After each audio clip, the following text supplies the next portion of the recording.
Good morning dear students.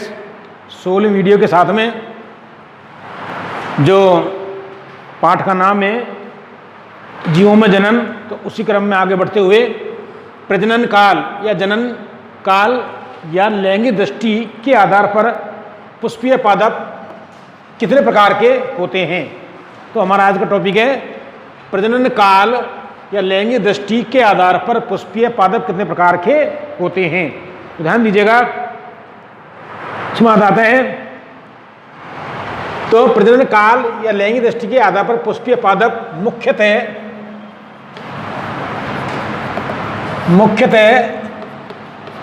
दो प्रकार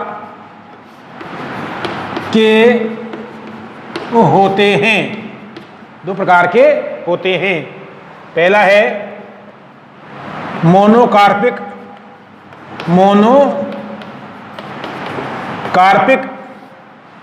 पादप, मोनोकार्पिक पादप या पुष्पीय पादप, और दूसरा है पॉलीकार्पिक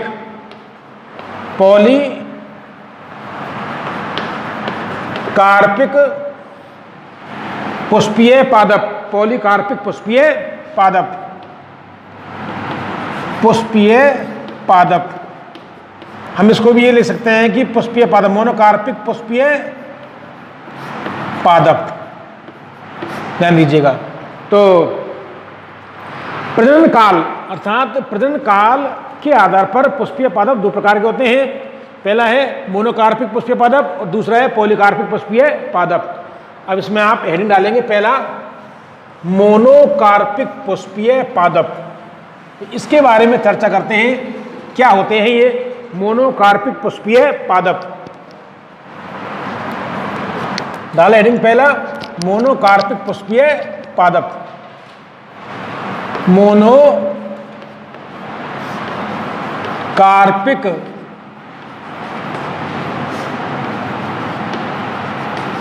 पुष्पीय पादप।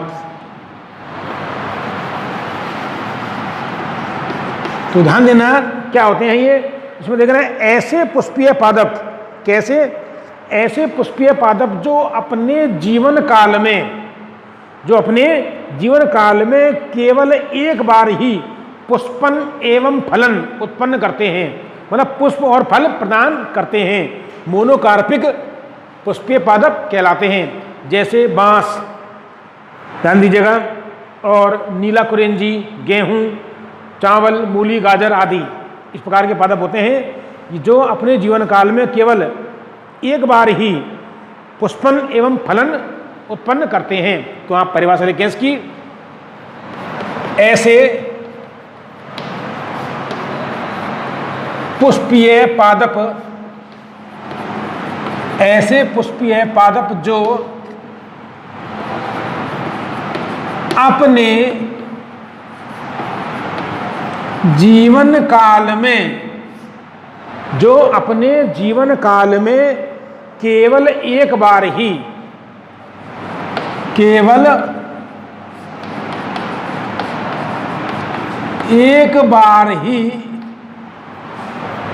केवल एक बार ही पुष्पन एवं फलन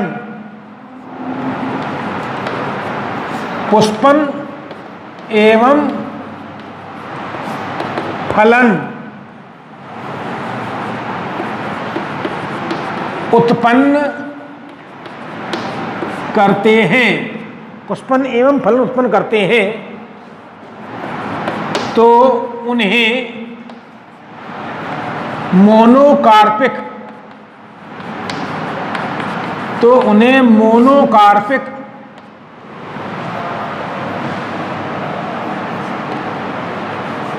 पुष्पीय पादप कहते हैं। तो उन्हें मोनोकार्पिक पुष्पीय पादप कहते हैं। तो कैसे पादप हैं ये? ऐसे पुष्पीय पादप जो अपने जीवन काल में केवल एक बार ही पुष्पन एवं फलन उत्पन्न करते हैं, तो उन्हें मोनोकार्पिक पुष्पीय पादप कहते हैं। अब एग्जाम्पल कौन कौन से ऐसे पादप? सबसे पहले बांस, ध्यान देना, बांस मेलेकाना बेम्बूसाइडी इसका बॉटनिकल नेम है, मेलेकाना बेम्बूसाइडी, मेलेकाना बेम्बूसाइडी, ध्यान देना। इसके बाद में नीला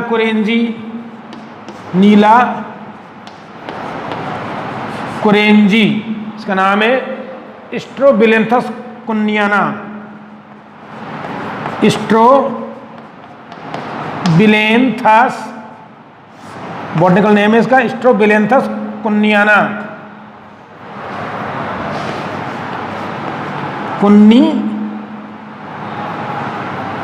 स्ट्रोबिलेंथस कुनियाना, कुनियाना,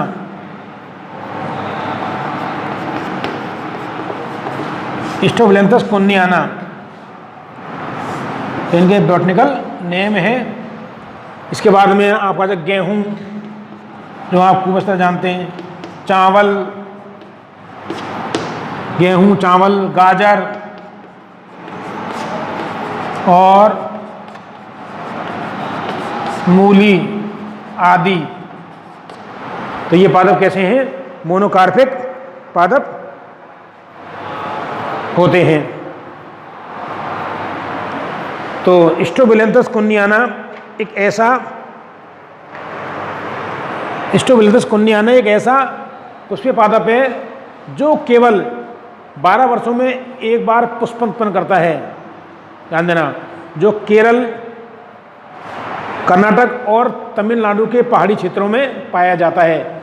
इसने पिछली बार सितंबर-अक्टूबर 2006 में पुष्प उत्पन्न किए थे, जो वहाँ ऐसा हो गया जैसे पुष्पों की चादर सी छा गई। इस प्रकार बांस है मेलेकाना बेम्बूसाइडी, यह अपने जीवन काल में 50 से 100 वर्ष की आयु में पुष्प उत्पन्न करता है। उसके बाद यह नष्ट हो जाता है या मर जाता है। तो ये ऐसे पादप होते हैं जो अपने जीवन काल में केवल एक बार ही पुष्पन एवं फलन उत्पन्न करते हैं। ध्यान देना। तो आगे देखें आप, एग्जाम्पल हो गए इसके। दूसरे जो प्रकार है,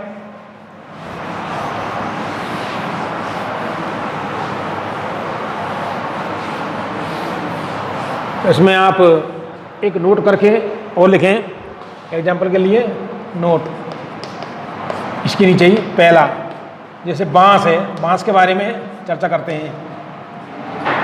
मेलेकाना बेम्बूसाइडी,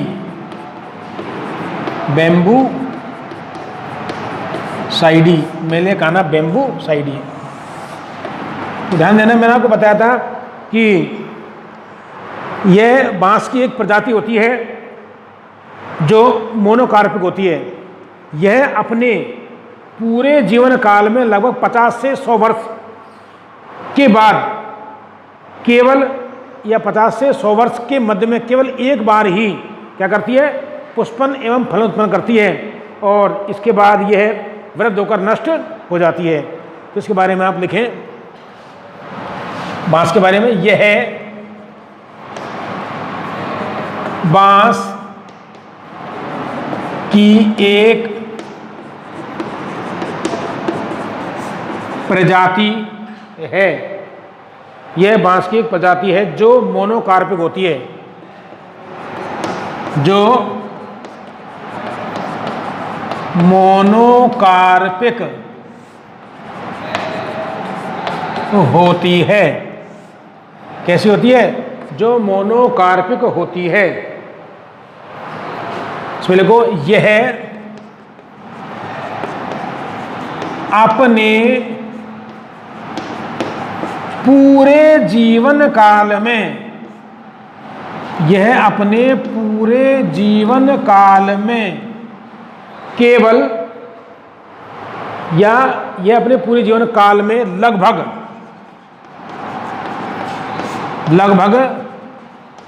50 से 100 वर्ष, कितने? 50 से 100 वर्षों के बाद,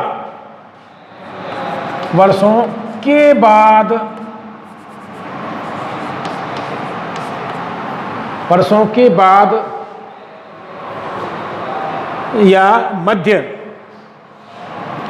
वर्षों के बाद या मध्य ऑब्लिक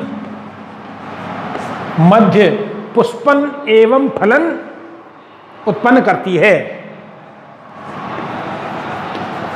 पुष्पन एवं फलन उत्पन्न करती है।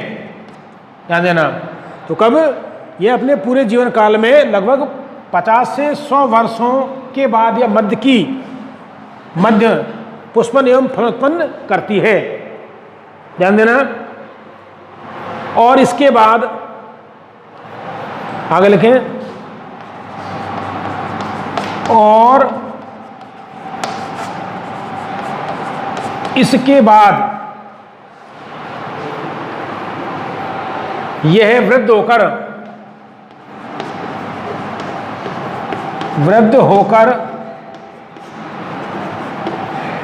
नष्ट हो जाती है। तो देखिएगा, बांस जो होता है एक प्रजाति है, कौन सी? बेलेगाना बेम्बूसाइडी, जो मोनोकार्पिक प्रकार की होती है, जो अपने जीवन काल में लगभग 50 से 100 वर्ष की आयु के मध्य पुष्पन एवं फलन उत्पन्न करती है। इसके बाद यह वृद्ध होकर नष्ट हो जाती है। तो एक प्रकार का ये इसमें मोनोकार्पिक प्लांट का उदाहरण है। अब दूसरा आता है मोनोकार्पिक प्लांट का एग्जाम्पल, जो बहुत ही सुंदर व्यंग्य को दर्शाता है। इसमें देखिएगा आप, दूसरा है इसके अंदर नीला कुरेंजी। नोट में दूसरा नोट है नीला कुरेंजी। इसका नाम है स्ट्रोबिलेंथस, बॉटनिकल नेम है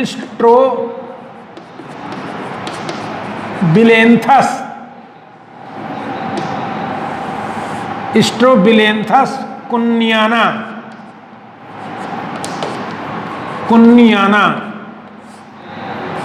ये इसका बॉटनिकल नेम है या जूलॉजिकल नेम है, स्ट्रोबिलेंथस कुनियाना। तो ध्यान देना, ये क्या होता है कि यह पादप, यह भी एक प्रकार का मोनोकार्पिक प्लांट का उदाहरण है। यह पादप 12 वर्षों में एक बार पुष्पन उत्पन्न करता है या पुष्प उत्पन्न करता है। इसमें लिखो, यह पादप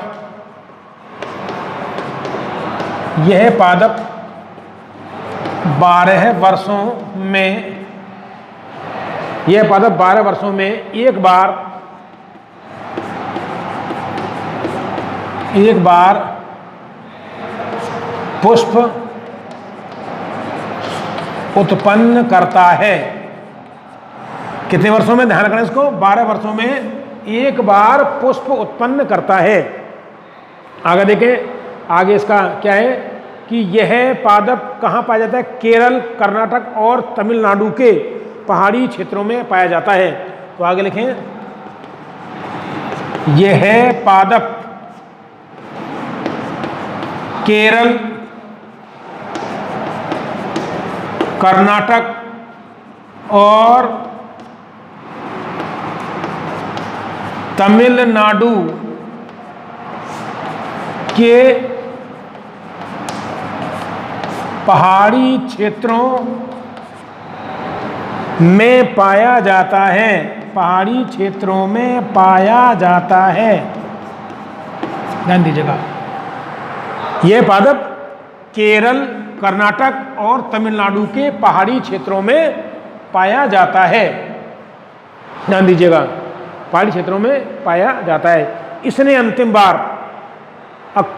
अंतिम बार सितंबर-अक्टूबर 2006 में के दौरान पुष्प धारण किए, जिससे केरल, कर्नाटक और तमिलनाडु के पहाड़ी क्षेत्रों में एक कालीन की चादर सी बिछ गई। तो देखिए, वहाँ इसके कारण वहाँ पर क्या होता है, सैलानी जो आते हैं, घूमने वाले पर्यटक की संख्या अधिक मात्रा में वृद्धि हुई। तो देखिएगा आगे, इसने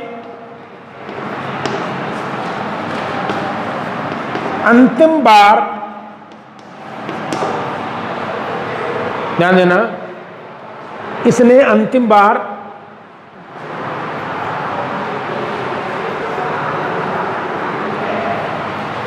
सितंबर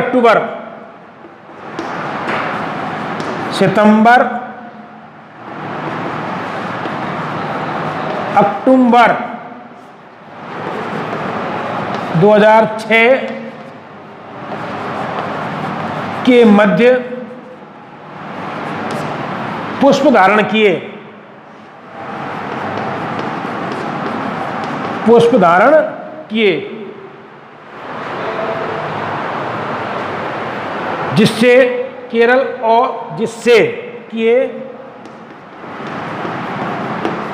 जिससे केरल कर्नाटक और तमिलनाडु के पहाड़ी क्षेत्रों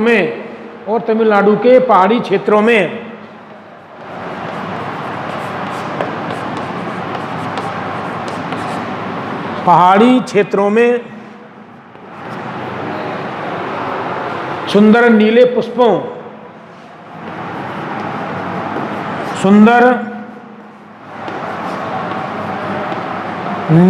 पुष्पों का कालीन सा बिछ गया। पुष्पों का कालीन सा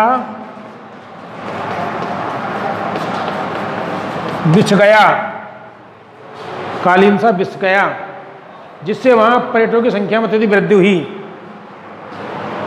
कालीन सा बिछ गया, जिससे वहां पर्यटकों की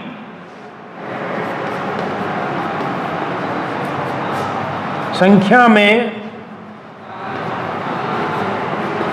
अत्यधिक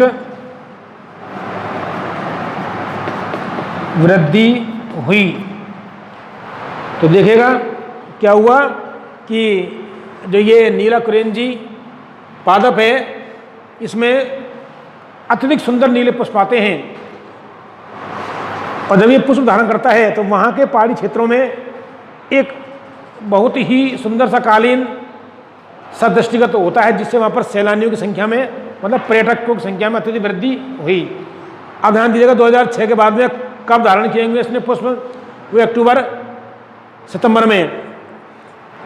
तो आप लगा लो 12 वर्षों में एक बार करता है, 2018 में, ध्यान देना, क्योंकि 12 वर्षों में करता है ना ये, 4 और 8 12, तो 2018 में पुष्प धारण किए होंगे इसने।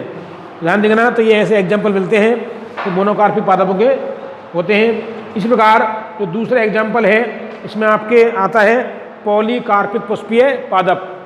ध्यान देना, दूसरा पादप का जो प्रकार है वो है पॉलीकार्पिक पुष्पीय पादप।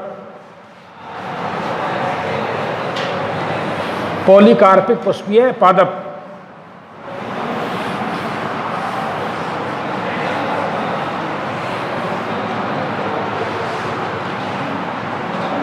दूसरा है जनन काल के आधार पर पुष्पीय पादप पॉलीकार्पिक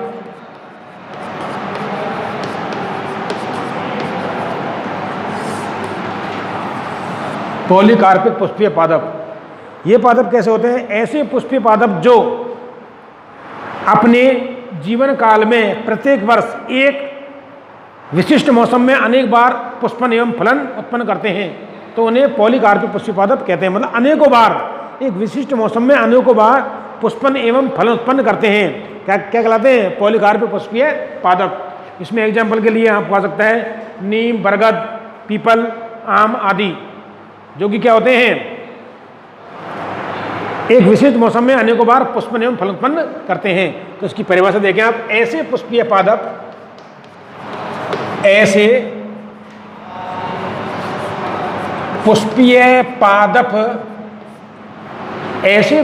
पादप जो अपने जीवन काल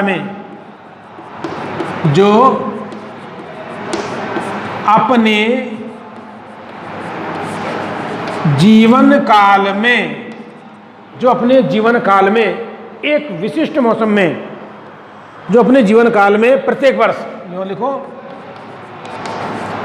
प्रत्येक वर्ष एक विशिष्ट मौसम में, प्रत्येक वर्ष एक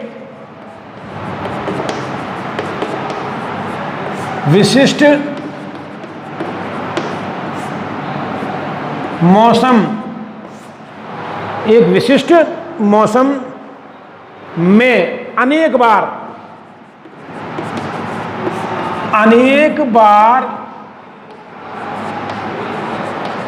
पुष्पन एवं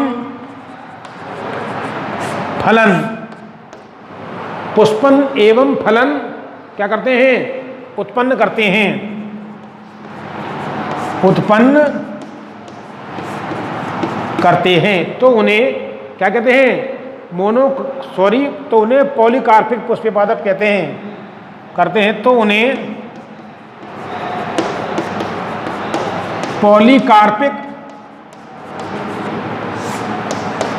पॉलीकार्पिक पुष्पीय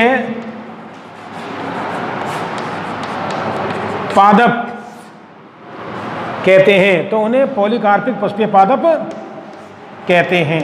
तो देखिएगा क्या परिभाषा बनी इसकी। ऐसे पुष्पीय पादप जो अपने जीवन काल में प्रत्येक वर्ष एक विशिष्ट मौसम में अनेक बार पुष्पन एवं फल उत्पन्न करते हैं। पुष्प आएंगे तो फल भी बनेंगे। तो पुष्पन ये मेन चीज है, पुष्पन एवं फलन, जो कि प्रजनन काल के आधार पर पुष्पीय पादपों का वर्गीकरण है, ये प्रकार है। तो ऐसे पुष्पीय पादप जो अपने जीवन काल में प्रत्येक वर्ष एक विशिष्ट मौसम में अनेक बार पुष्पन एवं फलन उत्पन्न करते हैं, तो उन्हें पॉलीकार्पिक पुष्पीय पादप कहते हैं। एग्जाम्पल देखें,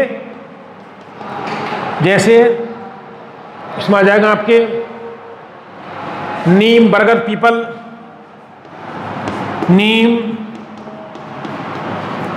बरगद, पीपल और आम आदि, और आम आदि। नीम है, बरगद है, पीपल है, आम है आदि। इनके बॉटनिकल नेम आपने पढ़ लिए होंगे उसमें 11th क्लास में। आम का नाम है मेंजिफेरा इंडिका, पीपल का नाम है फाइकस रिलीजियोसा, बरगद का नाम फाइकस बेंगलियंसिस, और नीम का नाम है, आदि नाम है इसका, नीम थोड़ा ध्यान नहीं अभी, ऐसे नाम कुछ तो आगे देखेगा आप। तो ये इसके आधार पर क्या हो गई, ये प्रजनन काल के आधार पर पुष्पीय पादप हो गए। अब इसी प्रकार प्रजनन काल के आधार पर प्राणी कितने प्रकार के होते हैं, ध्यान देना। तो दूसरा आपके टॉपिक है प्रजनन काल के आधार पर प्राणी कितने प्रकार के होते हैं। तो आप डालें हेडिंग प्रजनन काल के आधार पर प्राणी। तो लिखिएगा प्रजनन काल के आधार पर प्राणी, प्रजनन काल के आधार पर प्राणी।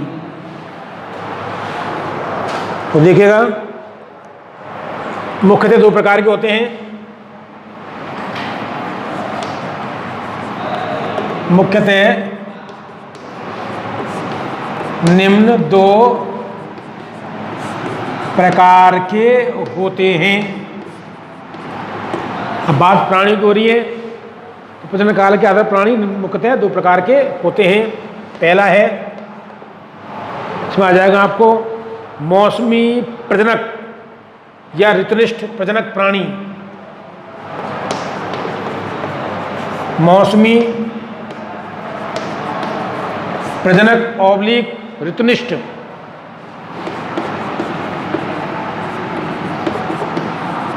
ऋतुनिष्ठ प्रजनक प्राणी। और दूसरा है सतत प्रजनक प्राणी। सतत प्रजनक प्राणी।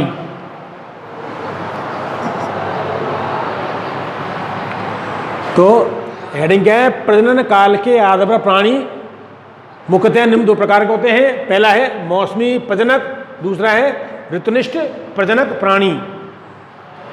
मौसमी प्रजनक ऑब्लिक ऋतुनिष्ठ प्रजनक प्राणी, और दूसरा है सतत प्रजनक प्राणी। अब हम एक एक की चर्चा करते हैं। तो आप डालें हेडिंग, पहला मौसमी प्रजनक प्राणी,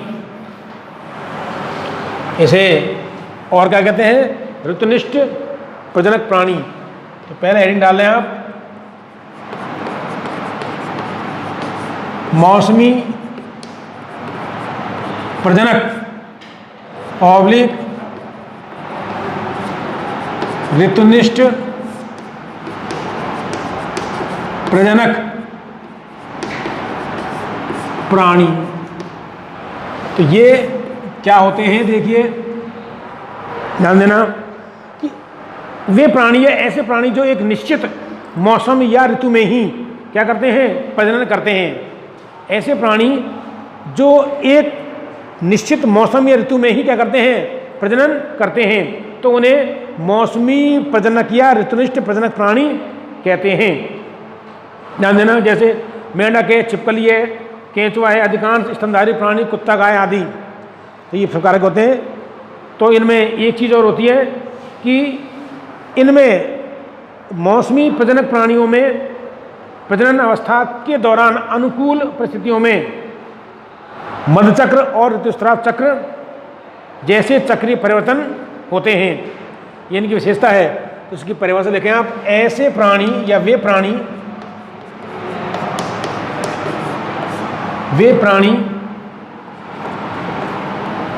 इसमें लिखें, वे प्राणी जो एक निश्चित मौसम, वे प्राणी जो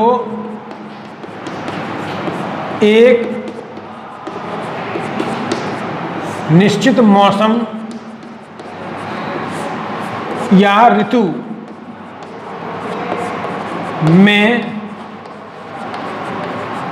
प्रजनन करते हैं। प्रजनन करते हैं तो उन्हें प्रजनन करते हैं तो उन्हें मौसमी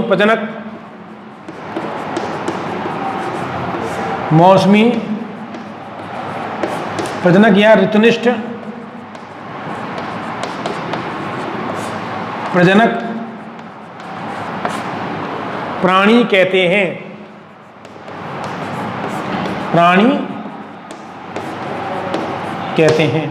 कैसे प्राणी?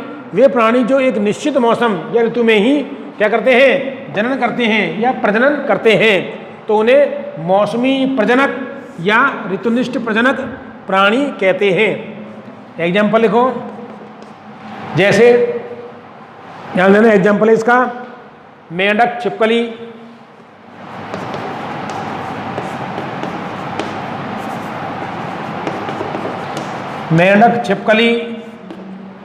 केंचुआ,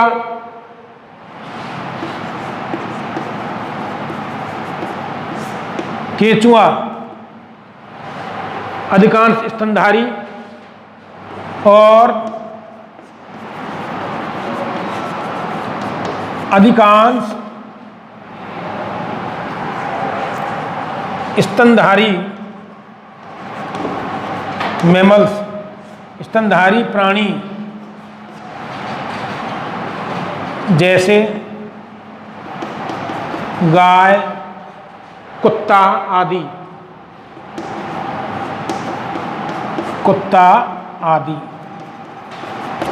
तो ये कैसे हैं?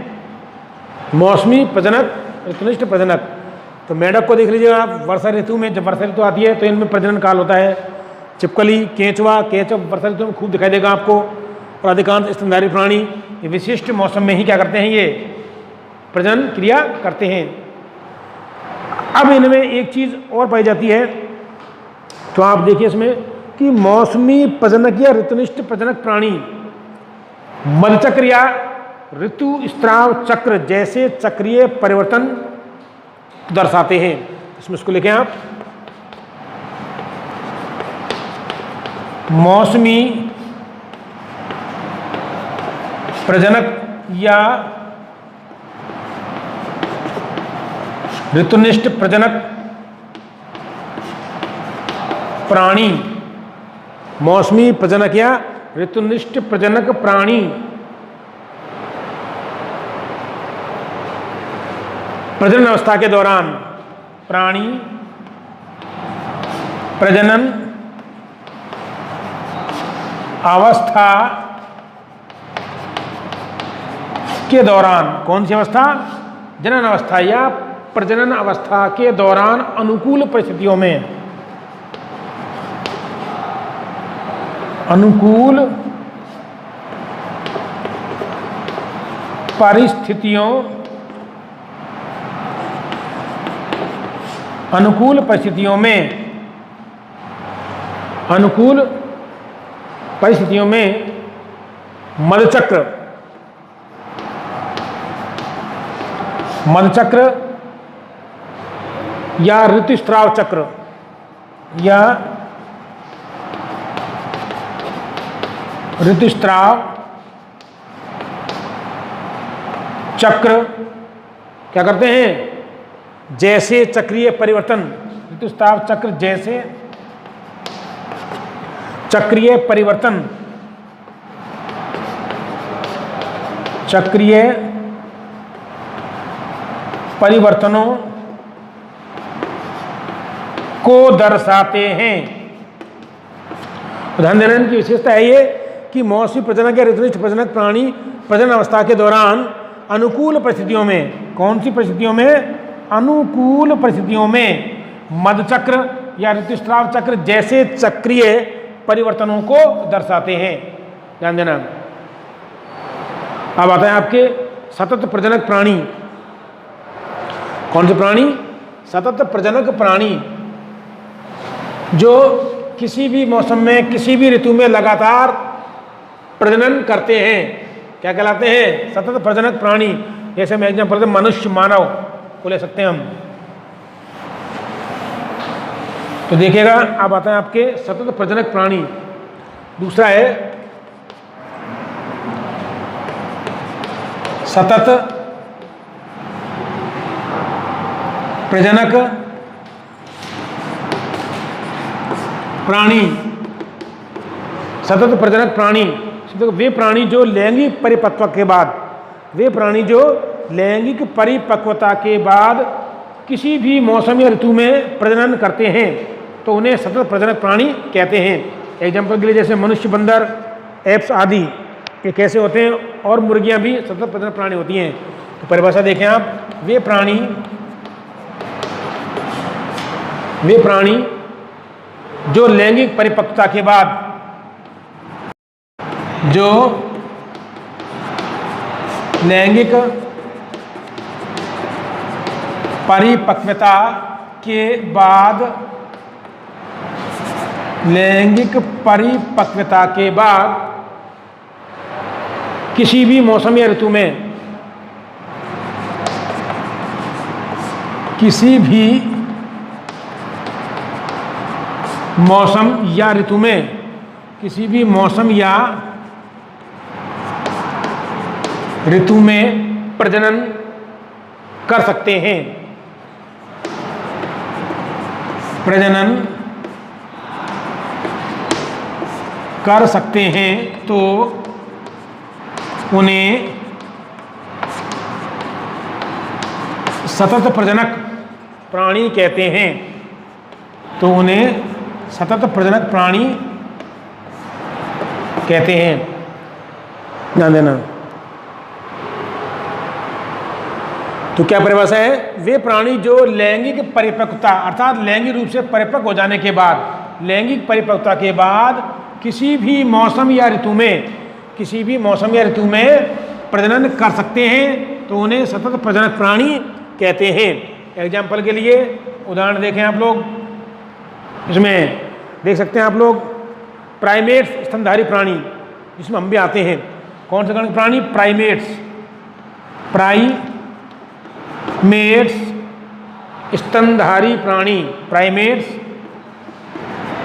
स्तनधारी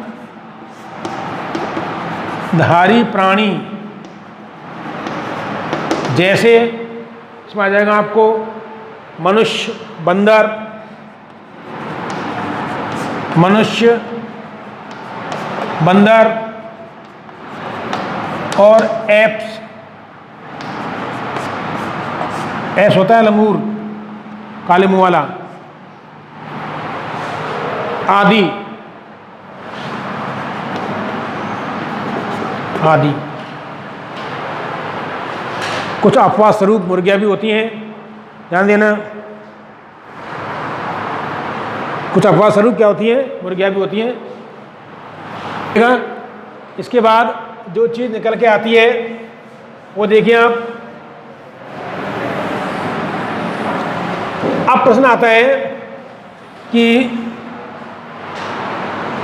मधुचक्र और ऋतुस्राव चक्र किसे कहते हैं, ये इनमें क्या अंतर है और किन प्राणियों में पाए जाते हैं। तो आप डालें हेडिंग मधुचक्र और ऋतुस्राव चक्र। अगला टॉपिक है मधुचक्र और ऋतुस्राव चक्र क्या होते हैं। ये मधुचक्र और ऋतुस्राव चक्र क्या होते हैं, तो एक एक को वर्णन करेंगे। पहला है मधुचक्र। मधुचक्र इसे बोलते हैं oestrus cycle. Oestrus, OESTRUS, oestrus, CYCLE, oestrus cycle. तो मधुचक्र, तो ध्यान देना, नॉन प्राइमेट स्तनधारी प्राणी, प्राइमेट्स गण के प्राणियों को छोड़ करके नॉन प्राइमेट्स, प्राइमेट्स एक गण होता है, ध्यान देना, सबसे उच्च गण होता है ये। तो नॉन प्राइमेट्स स्तनधारी प्राणियों की मादाओं में पाए जाने वाले मादा जनन चक्र को, पाए जाने वाले मादा जनन चक्र को मधुचक्र कहते हैं। जैसे गाय, भेड़, चूहा, हिरण, कुत्ता, चीता आदि। ठीक है, नॉन प्राइमेट्स प्राणी होते हैं। तो ध्यान देना, तो हम ये भी कह सकते हैं कि ये नॉन प्राइमेट स्तनधारी प्राणियों की मादाओं के, नॉन प्राइमेट गण के प्राणियों की मादाओं के अंडाशयों, जनन मार्ग और हार्मोन्स में होने वाले चक्रीय परिवर्तन क्या कहलाते हैं, मधुचक्र कहलाते हैं। ये एक श्रृंखला होती है इसकी। तो इसकी परिभाषा देखें आप लोग। मधुचक्र बहुत इंपॉर्टेंट पूछा गया था प्रश्न ये, मधुचक्र और ऋतुस्राव चक्र में अंतर बताइए। इसमें देखिए आप, नॉन प्राइमेट स्तनधारी प्राणी, नॉन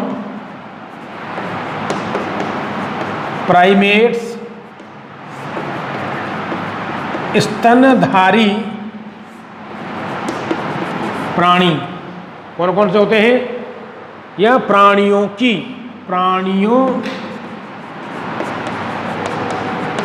मादा, प्राणियों की मादाओं में पाए जाने वाले, मादाओं में पाए जाने वाले मतलब मादा प्राणी, मादाओं में पाए जाने वाले जनन चक्र को, पाए जाने वाले मादा जनन चक्र को मादा जनन चक्र को मधुचक्र या oestrus cycle, OESTRUS, oestrus, CYCLE, oestrus cycle कहते हैं।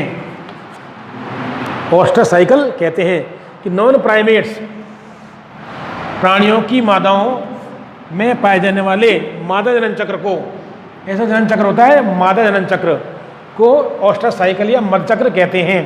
एग्जाम्पल देखें, उदाहरण के तौर पर जैसे गाय, भैंस, गाय, भेड़, चूहा, हिरण,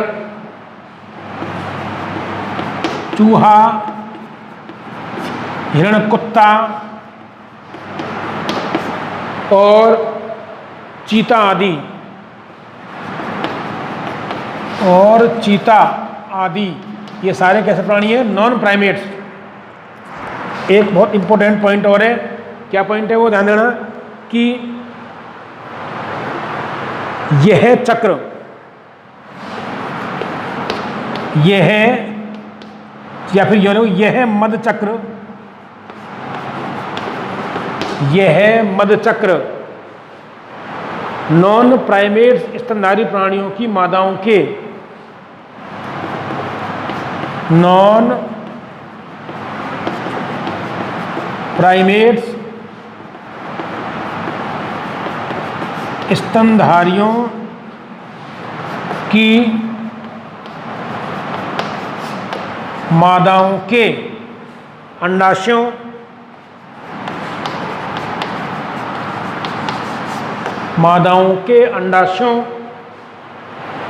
जनन मार्ग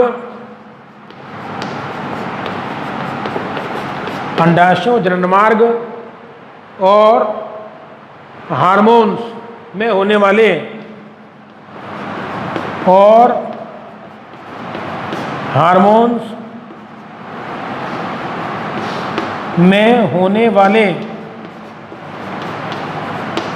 वाले चक्रीय परिवर्तनों की श्रृंखला होती है। होने वाले चक्रीय परिवर्तनों की श्रृंखला होती है। तो क्या है कि जो ये मधुचक्र है, नॉन प्राइमेट स्तनधारी प्राणियों की मादाओं के अंडाशयों, जो जनन पथ है, अंडाशयों, जनन मार्ग और हार्मोन्स में होने वाले चक्रीय परिवर्तनों की एक श्रृंखला होती है मधुचक्र। तो ये होता है मधुचक्र। अब आता है कि ऋतुस्राव चक्र क्या होता है। तो दूसरा है इसके अंदर ऋतुस्राव चक्र।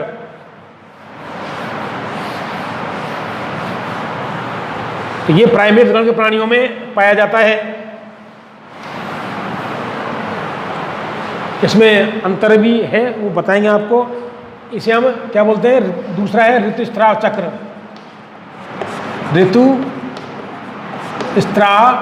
चक्र या रज चक्र, इसे मेंस्ट्रुअल साइकिल भी कहते हैं, शॉर्ट में एमसी।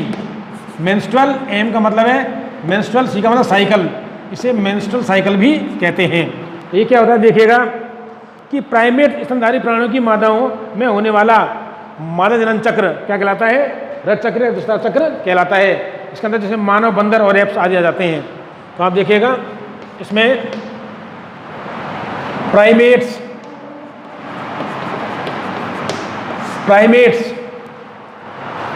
स्तनधारी प्राणियों, स्तनधारी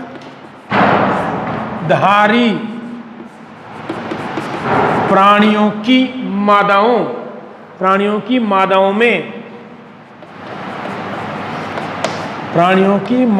में होने वाले मादा जनन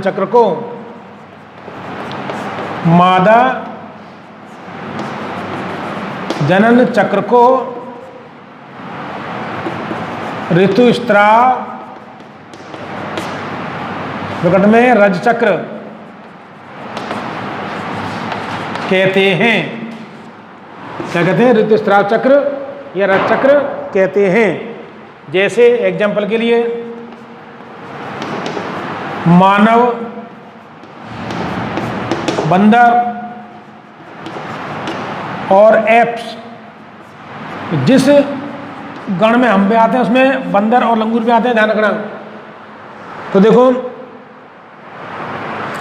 तो ये जो रज चक्र है ये कैसा है, ध्यान देना कि प्राइमेट्स गण या प्राइमेट्स मादाओं के अंडाशयों, जनन मार्ग एवं हार्मोन्स में होने वाला चक्रीय परिवर्तनों की श्रृंखला होती है। इसमें लिखो, यह है रज चक्र। प्राइमेट्स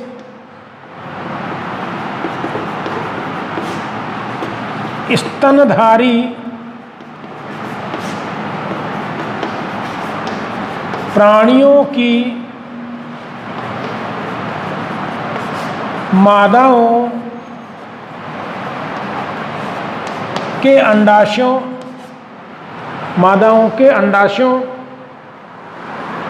जनन मार्ग एवं हार्मोन्स हार्मोन्स में होने वाले चक्रीय परिवर्तनों की श्रृंखला होती है, तो ध्यान देना। तो प्राइमेट्स गण की मादाओं में अंडाशयों, जनन मार्ग और हार्मोन्स में होने वाला चक्रीय परिवर्तनों की श्रृंखला होती है ये। तो इस प्रकार आपके मर्द चक्र और ऋतुस्राव चक्र हुए। ये आगे आपके 4th पाठ के अंदर भी है। अब जो आपको आगे बताया जाएगा इसमें हल्का सा एक मर्द चक्र और ऋतुस्राव चक्र में अंतर है, आपको नेक्स्ट वीडियो में इसको बताया जाएगा। धन्यवाद।